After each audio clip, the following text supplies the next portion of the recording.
जय हिंद। नमस्कार दोस्तों, मैं संदीप एक ऐसा विषय आप लोगों के साथ आज लेकर मैं आपसे चर्चा करने वाला हूँ। आपको मैं बता दूँ, आज मैं सुबह सुबह जब मॉर्निंग में मैं टहल रहा था तो मैं जब योग के लिए बैठा, एक मेरा ध्यान एक ऐसे जीव पे गया जिसको हम चींटी बोलते हैं। आप सभी लोग चींटी को जानते होंगे। तो आज मैं इसी की फिलॉसफी पे बात करने वाला हूँ, आंट फिलॉसफी पे बात करने वाला हूँ। एक छोटे से जीव से क्या सीखा जा सकता है, आज मैं उस सबको बताना चाहता हूँ। जो मैंने सीखा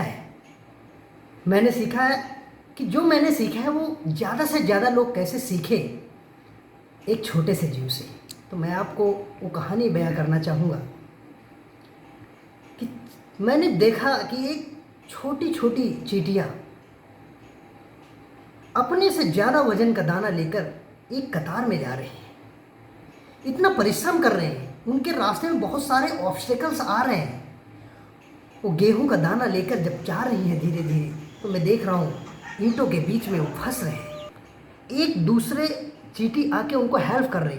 यहाँ से मैंने देखा कि एक दूसरे के प्रति प्रेम, एक दूसरे के प्रति कितना अच्छा हेल्पिंग नेचर, कितनी पॉजिटिविटी के साथ काम कर रहे हैं, परिश्रम कर रहे हैं। गर्मियों के समय में सर्दियों का सोचना, इसको मैं बोलूँगा दूरदृष्टा। एक चींटी, एक छोटा सा जीव 6 महीने पहले का सोच सकती है, तो वो तो जीव है। बैठे बैठे मेरे मन में एक चीज़ और आया कि ये चींटियों की कतार, ये जो डिसिप्लिन से जाती हैं, इनसे मैं डिसिप्लिन सीखा मैंने। और उस डिसिप्लिन को तोड़ने के लिए मैंने एक रास्ते में ईंट लगाया। क्या इस बाधा को टालकर चींटियाँ आगे बढ़ सकती हैं? मैंने बहुत प्रयास किया, ईंटा लगाया, अपना पैर लगाया, मगर चींटियों ने दाना नहीं छोड़ा और अपना रास्ता साइड से बनाती हुई फिर उसी कतार में आगे बढ़ गई। यार, एक चींटी जब अपना दाना नहीं छोड़ सकती, अपना रास्ता नहीं बदल सकती, तो हम जैसे युवा जो आज सरकार के खिलाफ खड़े हैं, जो हम बेरोजगारी का नारा लगा रहे हैं, मैं कहता हूँ मैं इन चींटियों में आत्मनिर्भर भारत की राह देखता हूँ। इन चींटियों में दूरदृष्टा देखता हूँ। एक जब चींटी 6 महीने आगे का सोच सकते हैं, हम तो आदमी हैं जी, क्या नहीं सोच सकते। हमारा आत्मनिर्भर भारत बने, ऐसा हम सबकी परिकल्पना है। हमारे भारत में राम राज्य आए, ऐसी हमारी सबकी परिकल्पना है। छोटा सा जीव अपने से ज़्यादा वजन का सामान लेकर जब चलता है, अपने घर को भरता है। एक मेरे को बहुत छोटी सी पंक्ति हरिवंश राय बच्चन की याद आ रही है। नन्ही चींटी जब दाना लेकर चढ़ती है, दीवारों पर 100 बार फिसलती है, लेकिन उसकी मेहनत बेकार नहीं होती, कोशिश करने से कभी हार नहीं होती। छोटी चींटियाँ इतनी मेहनत, इतना परिश्रम करती हैं। हम जैसे युवाओं को सीखना चाहिए। हम जैसे नौजवानों को अपना दिमाग का इस्तेमाल करना चाहिए। हम आज सरकार के खिलाफ खड़े होकर नारा लगा रहे हैं, थाली बजा रहे हैं, ताली बजा रहे हैं, हमें रोजगार चाहिए। मैं कहता हूं, भारत देश के नौजवानों, आत्मनिर्भर बनिए, स्वावलंबी जीवन जीने की इच्छा अंदर से प्रकट करिए। आप 2-4 गंवारों के कहने पर आप सड़कों पे ताली थाली बजाते हैं। भगवान ने आपको बुद्धि दी है, आप अपनी बुद्धि का इस्तेमाल करके एक स्वावलंबी जीवन जिए, आत्मनिर्भर जीवन जिए। आप अपने घर पे रहकर, मैं कहता हूँ पंजाब और हरियाणा का युवा बेरोजगार क्यों नहीं है? वो स्वावलंबी जीवन जीना चाहता है। अपनी खेती में, अपने रोजगार में खूब मेहनत करता है, खूब पसीना बहाता है। चाहे वो घर पे जानवर पाल के, वो दूध दूहकर, उसके गोबर का इस्तेमाल करके अपना रोजगार खड़ा करता है और शान से जीता है। इसको बोलते हैं आत्मनिर्भर भारत। थाली ताली बजाने से ठीक है, आपका सरकार के खिलाफ खड़ा होना अच्छी बात है, मगर मैं एक छोटी सी घटना आपके सामने बयां कर रहा हूँ। आपको अगर जायज़ लगे तो कहना।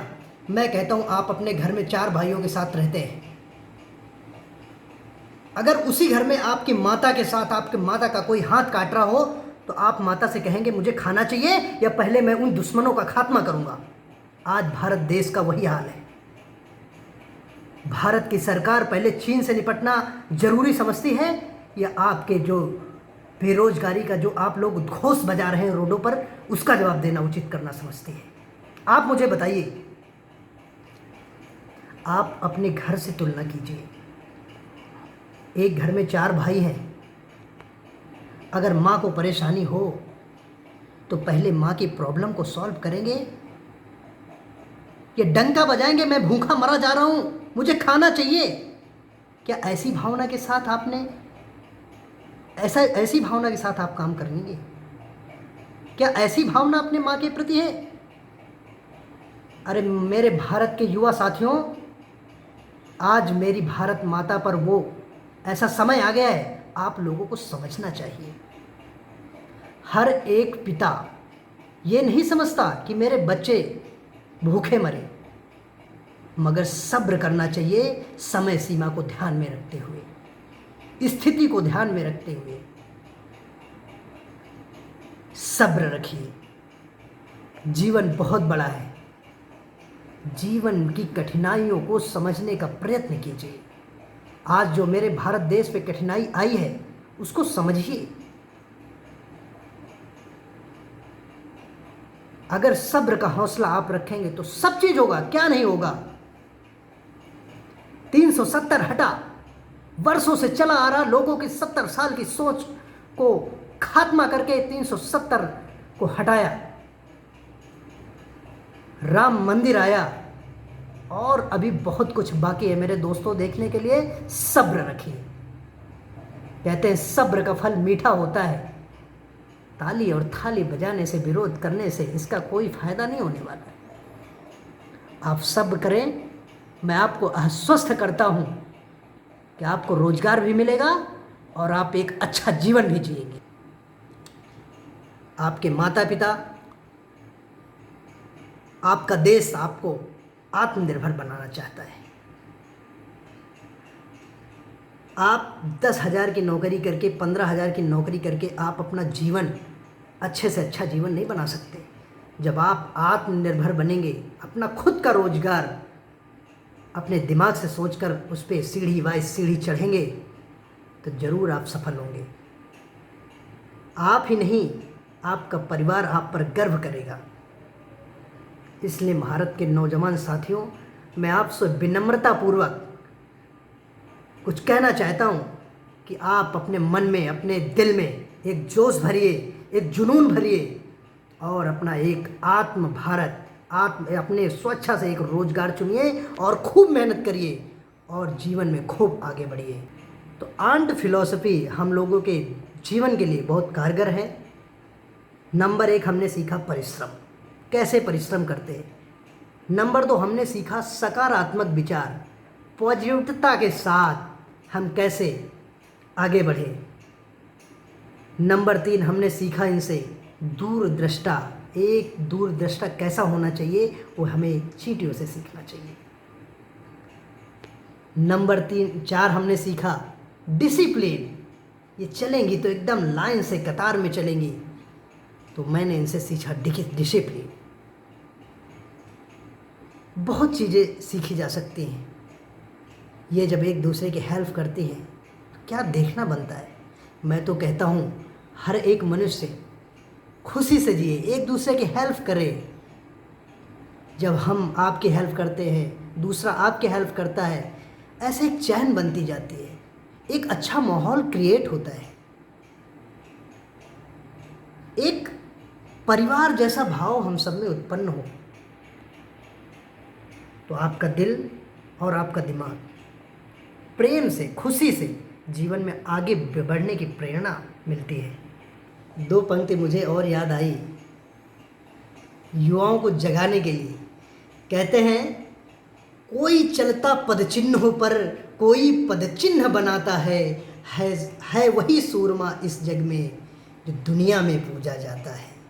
मेरे भारत के युवा साथियों, मैं आपसे कहना चाहता हूँ मेरे दोस्तों कि आप खुद पद चिन्ह बनाइए, खुद अपना रास्ता बनाइए। दूसरे के पद चिन्हों पर चलने की ज़रूरत नहीं है। संस्कार बहुत ज़रूरी है।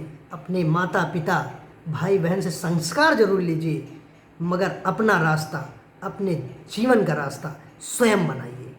तब आपके माता पिता को भी, आपके परिवार वालों को भी, आपके गांव वालों को भी और पूरे देश को आप पर गर्व होगा, क्योंकि रास्ता आपने स्वयं बनाना है।